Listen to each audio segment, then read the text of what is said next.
তুফান Bangla cinema আমাদের সামনে তুফান যে হ্যালো ভাই ভাইরা, দিস ইজ রাজীব।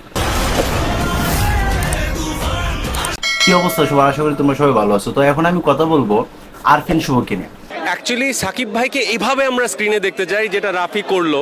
তো আরফিন শুভর কিন্তু আমি অনেকগুলা ইন্টারভিউ দেখেছি এবং কিভাবে সিনিয়রদেরকে সম্মান করতে হয় ওটাও কিন্তু অনেকভাবে প্রকাশ করছে। সিয়াম আহমেদেরও দেখছি যে অনেকভাবে প্রকাশ করছে যে কিভাবে সিনিয়রদেরকে সম্মান করতে হয়।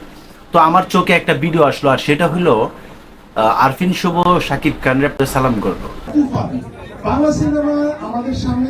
আরে ভাই, একটা কথা কি, কাউকে সম্মান করলে কোনোদিন কেউ ছোট হয় না। বিশেষ করে আপনারা একবার চিন্তা করে দেখেন, এই মুহূর্তে যদি আরফিন শুভর কোনো একটা সিনেমা মুক্তি পায় তাহলে সাকিবিয়ান যারা আছে তারা সবাই কিন্তু আরফিন শুভর সিনেমাটা দেখবে, কারণ সাকিব খানের সম্মান করছে, সিনিয়রদেরকে সম্মান করতে জানে। ভালোবাসা ভাই এমনি এমনি হয় না, ভালোবাসা তৈরি করতে হয়, যেমন আরফিন শুভ করলো। তুফানের একটা শো ছিল,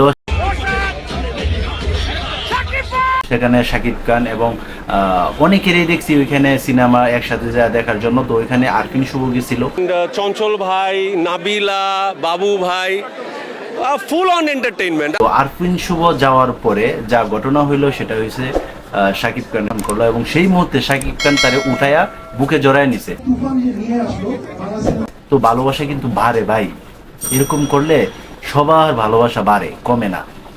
যেমন আমাদের একজন প্রডিউসার আছে, পরিচালক, উনি তো কিভাবে কার সম্বন্ধে কথা বলতে হয় সেই বিষয়টাও জানে না।